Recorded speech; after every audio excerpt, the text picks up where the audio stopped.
প্রিয় এইচএসসি শিক্ষার্থীরা, তোমাদের সকলকে স্বাগত জানাচ্ছি আমাদের স্পেশাল ওয়ার্ড অ্যান্ড ফ্রেজের দ্বিতীয় ক্লাসে। তোমরা জানো আমরা ধারাবাহিকভাবে সকল গ্রামারে তোমাদের যেই বেসিক আলোচনা এবং বোর্ড প্রশ্ন সবগুলো আমাদের জাহিদ স্যার ইউটিউব চ্যানেলে আমরা আপলোড করেছি। তোমরা ধারাবাহিকভাবে সবগুলো দেখে নিবে এবং আমাদের অফলাইন অনলাইন কোর্সে যুক্ত হতে চাইলে আমাদের এই নাম্বারে যোগাযোগ করবে। আমাদের অফলাইন ঠিকানা চট্টগ্রামের চকবাজারের মতি টাওয়ারে। চলো আমরা আমাদের স্পেশাল ওয়ার্ড অ্যান্ড ফ্রেজের প্রথম অংশের পরে আজকে দ্বিতীয় অংশ আলোচনা করি। দেখো, এখানে বলা হচ্ছে অ্যাজ সুন অ্যাজ। এই জায়গায় আমরা অ্যাজ সুন অ্যাজের ব্যবহারটা একটু শিখি। দেখো, এখানে বলা হচ্ছে সাধারণত কোনো কাজ করতে না করতে এই অর্থ প্রকাশ করতে কমপ্লেক্স সেন্টেন্সে ব্যবহৃত হয় অ্যাজ সুন অ্যাজ শব্দটি বা ফ্রেজটি। এই জায়গায় আমরা যেটি বুঝতে পারছি অ্যাজ সুন অ্যাজ অর্থ কোনো কাজ করতে না করতে। আমরা একটা এক্সাম্পল দিলে ভালো বুঝতে পারবো। তার আগে আমি একটু জিনিস তোমাদেরকে যেটা বোঝাতে চাচ্ছি, এটা একটা কমপ্লেক্স সেন্টেন্স। তার মানে এখানে ক্লজ দুইটা, একটা প্রিন্সিপাল ক্লজ, একটা সাবঅর্ডিনেট ক্লজ। তুমি দেখতে পাচ্ছ আমি দুটো স্ট্রাকচার এখানে দাঁড় করিয়েছি। দেখো, এখানে অ্যাজ সুনে যুক্ত যদি ক্লজটি প্রেজেন্ট টেন্স হয়, অ্যাজ সুনে যুক্ত ক্লজটা সাধারণত সাবঅর্ডিনেট ক্লজ হয়ে থাকে, এবং সেটা যদি প্রেজেন্ট টেন্সে হয় তুমি এই পাশে যে প্রিন্সিপাল ক্লজটি আছে সেটাকে তুমি ফিউচার টেন্সে লিখবা। পিসি মানে প্রিন্সিপাল ক্লজ। কিন্তু ভাইয়া অ্যাজ সুন অ্যাজ যুক্ত ক্লজটি যদি পাস্ট টেন্সে রাখো, অর্থাৎ সাবঅর্ডিনেট ক্লজটাকে তুমি যদি পাস্ট টেন্সে রাখো, সেক্ষেত্রে প্রিন্সিপাল ক্লজটিও তুমি পাস্ট টেন্সে রাখতে হবে। প্রিন্সিপাল ক্লজটিকেও পাস্ট টেন্সে রাখতে হবে। ভাইয়া একটু শর্টকাটে যদি বলি, পাস্ট টেন্স যদি হয় দুই পাশে পাস্ট টেন্স হবে, দুটি ক্লজে পাস্ট টেন্স হবে। তবে যদি সাবঅর্ডিনেট ক্লজটি প্রেজেন্ট টেন্সে হয়, তোমার প্রিন্সিপাল ক্লজটি অবশ্যই ফিউচার টেন্স হবে। আমরা একটু এক্সাম্পল যদি দেখি তাহলে তুমি আরও ভালো করে বিষয়টা বুঝতে পারবে। যেমন as soon as he saw the teacher, দেখো হি র্যান অ্যাওয়ে। এই জায়গায়ও V2, এই জায়গায়ও V2, অর্থাৎ দুইটাই পাস্ট টেন্সে আছে। অর্থাৎ বলা হচ্ছে টিচারকে সে দেখতে না দেখতে সে দৌড়ে চলে গেল। ঠিক আছে, দেখো তারপর কি বলছে, as soon as we got out of the car it started raining. এই জায়গায়ও V2, এই জায়গায়ও V2। বলা হচ্ছে এই তোমার কার থেকে বের হতে না হতেই কি হয়ে গেল, বৃষ্টি শুরু হয়ে গেল। তাহলে আমরা বুঝতে পারছি অতীত থাকলে পাস্ট টেন্স থাকলে দুই পাশে হয়। তবে অ্যাজ সুন অ্যাজ যুক্ত ক্লজটি যদি প্রেজেন্ট টেন্সে হয়, as soon as he comes present টেন্সে আছে, আই শ্যাল গো দেয়ার ওই পাশে ফিউচার আছে। অর্থাৎ আমি as soon as he comes here, সে এখানে আসতে না আসতে আই শ্যাল গো দেয়ার, আমি সেখানে গিয়েছিলাম। ঠিক আছে, যাব, আমি সেখানে যাব। তার মানে আমরা বুঝতে পারছি অ্যাজ সুন অ্যাজ যুক্ত ক্লজটা যদি সাবঅর্ডিনেট ক্লজটা যদি প্রেজেন্ট টেন্সে হয়, ওই পাশের ক্লজটি অবশ্যই ফিউচারে হবে। আশা করি তোমরা বুঝছো। আমরা স্বাভাবিকভাবে এই অ্যাজ সুন অ্যাজের ব্যবহার আমরা দেখতে পাই। এইবার আসো অ্যাজ ইফ অ্যাজ দো। ভাইয়া এই ব্যবহারগুলো স্পেশাল ওয়ার্ড অ্যান্ড ফ্রেজের পাশাপাশি কমপ্লিটিং সেন্টেন্সও তোমার অনেক বেশি কাজে লাগবে, বা যে কোনো সেন্টেন্স মেক করতে তোমার অনেক বেশি কাজে দিবে। একটু ভালো করে দেখবা। অ্যাজ ইফ অ্যাজ দো অর্থ সাধারণত আমরা জানি যেন। এই অ্যাজ ইফ অ্যাজ দো সাধারণত আনরিয়েল সেন্টেন্সে ব্যবহার হয়।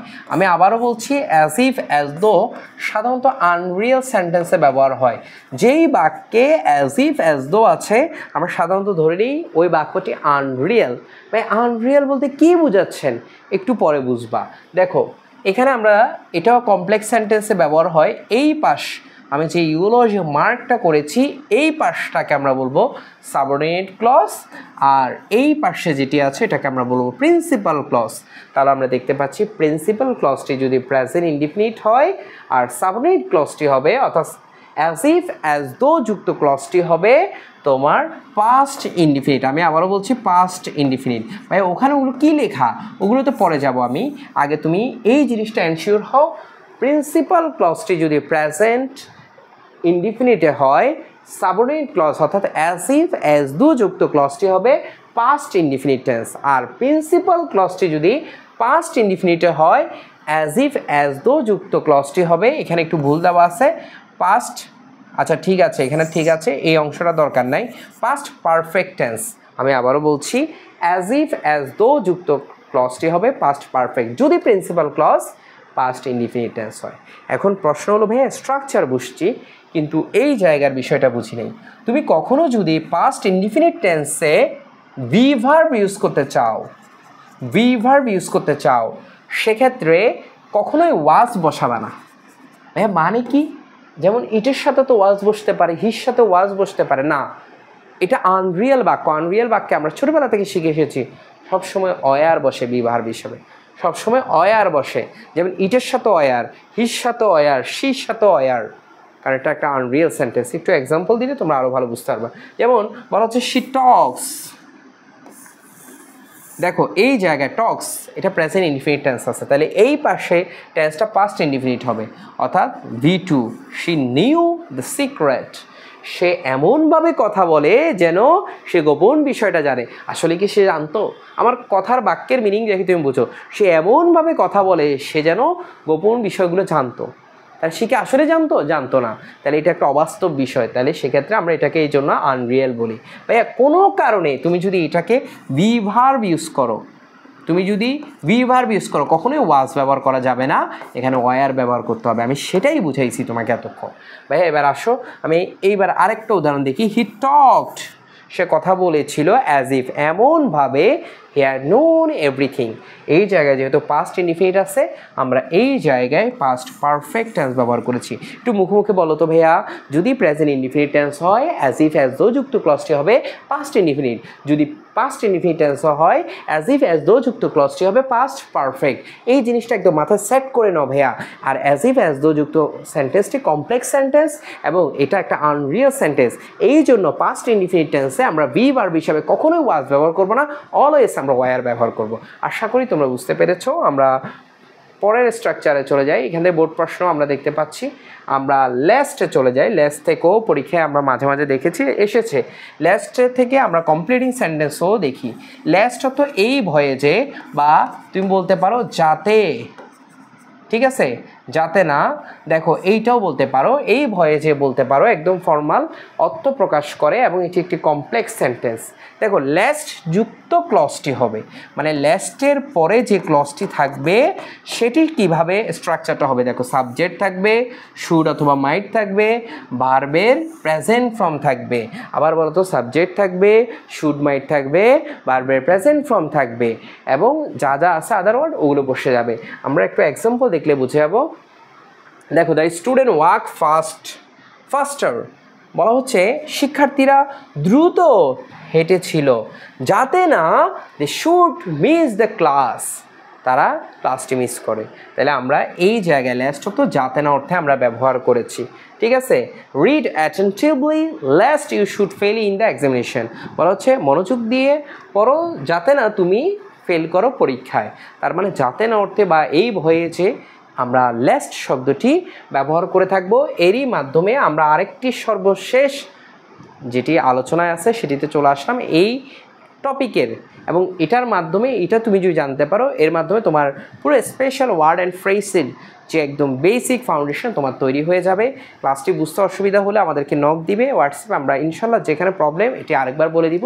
আর পাশাপাশি ক্লাসটি যদি বারবার করো ইনশাল্লাহ দেখবা তোমার মাথায় গেঁথে যাবে, এবং এরপরে বোর্ড প্রশ্ন আমাদের আলাদা প্লেলিস্ট আছে, ওখান থেকে বোর্ড প্রশ্নের সমাধানগুলো করে নিবে, দেখবে যে একদম 100তে 100 তোমার প্রিপারেশন হয়ে যাবে।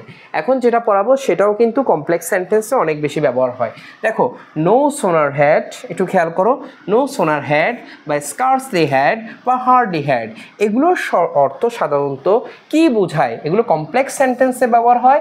কোনো কাজ করতে না করতেই এই অর্থে এগুলো প্রকাশ পায়, কোনো কাজ করতে না করতে এই অর্থ প্রকাশ পায়। ভাইয়া বুঝি নেই, একটু পর বুঝবা, আগে স্ট্রাকচারগুলো একটা দেখে নাও।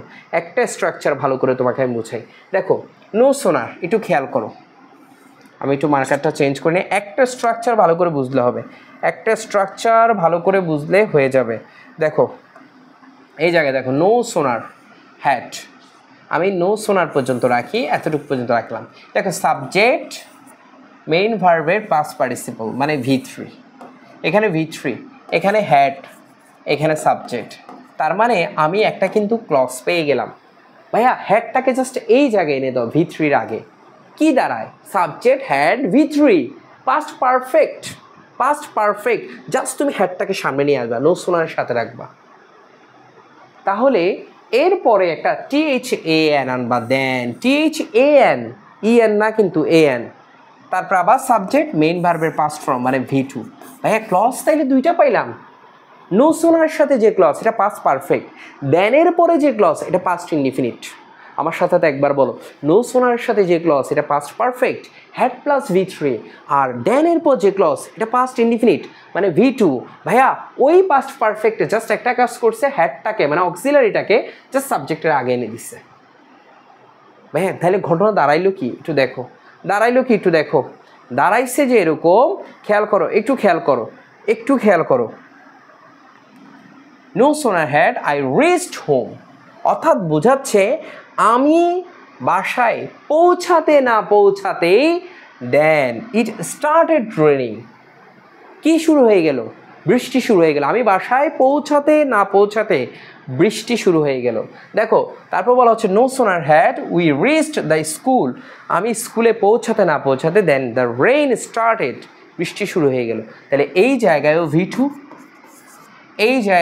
V2, তার মানে পাস্ট ইনডিফিনিট টেন্স। আর এই জায়গায় আই এর পর হ্যাড হওয়ার কথা, কিন্তু হ্যাডটাকে সামনে নিয়ে দিচ্ছে। উই এর পর হ্যাড হওয়ার কথা, হ্যাডটাকে সামনে নিয়ে দিচ্ছে। নো সোনার হ্যাড, এখানে তোমার আন্ডারলাইন থাকবে, গ্যাপ থাকবে।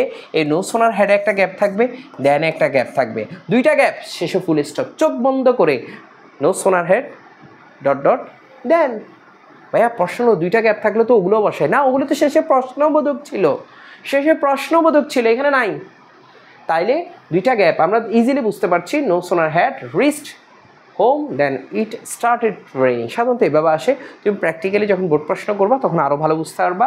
তার মানে কোনো কাজ করতে না করতে অর্থে আমরা ব্যবহার করবো। অনেক সময় একই অর্থ বহন করে কিন্তু অন্য শব্দ ব্যবহার করেও তুমি এটাকে একই অর্থ বহন করতে পারবা। যেমন নো সোনারের জায়গায় তুমি চাইলে স্কার্সলি ব্যবহার করতে পারো। নো সোনারের জায়গায় স্কার্সলি, আগের বাকি সব সেম, হ্যাড সাবজেক্ট V3। আর এই জায়গায় দেনের জায়গায় তখন হোয়েন ব্যবহার করতে হবে। মাস্ট এই জিনিসটা মাথায় রাখবা। তুমি যদি নো সোনার ব্যবহার না করে স্কার্সলি ব্যবহার করো, সেক্ষেত্রে আর দেন ব্যবহার করা যাবে না, সেক্ষেত্রে তোমাকে ওয়েন ব্যবহার করতে হবে। কিন্তু ভাইয়া হার্ডলি ব্যবহার করলে সেক্ষেত্রে ওয়েনও ব্যবহার করতে পারবা, বিফোরও ব্যবহার করতে পারবা। ভাইয়া তুমি আমার স্মার্ট হইও না, হার্ডলির সাথে দেন বসাইও না, এই স্কার্সলির সাথে বিফোর বসাইও না। যেভাবে আছে এটাই স্ট্রাকচার। নো সোনার সাথে দেন, স্কার্সলির সাথে ওয়েন, হার্ডলির সাথে ওয়েন অথবা বিফোর দুইটাই বসাইতে পারবা। কিন্তু tense same, past perfect past indefinite, past indefinite. Past পারফেক্টে হ্যাডটা সামনে, সাবজেক্টের সামনে। আশা করি তোমরা এই জিনিসটা বুঝছো। আমি এখানে আরেকবার যদি দেখাই, এই যে দেখো স্কার্সলির ক্ষেত্রে had they reached the home it started, এই যে এখানে ওয়েন আছে খেয়াল করবা। কিন্তু হার্ডলির ক্ষেত্রে দেখো এই জায়গায় ওয়েন বিফোর দুইটাই ইউজ করা যাবে। আশা করি তোমরা এটা বুঝতে পেরেছো। এরই মাধ্যমে আমরা স্পেশাল ওয়ার্ড অ্যান্ড ফ্রেজের কমপ্লিট বেসিক আলোচনা তোমাদের সাথে আমরা করেছি। ইনশাল্লাহ এগুলো যদি তুমি ভালো করে বুঝে থাকো, তোমার জন্য এই গ্রামারটি হবে অনেক সহজ, অনেক পানির মতো সহজ বলতে পারো তুমি। তোমরা আগামী ক্লাসটি অবশ্যই দেখবে। আরেকটি আমরা ইউটিউবের প্লেলিস্ট আমরা রেখেছি, যেখানে আমরা বোর্ড প্রশ্ন সমাধান রেখেছি। অবশ্যই করবে। সে পর্যন্ত ভালো থাকো, সুস্থ থাকো।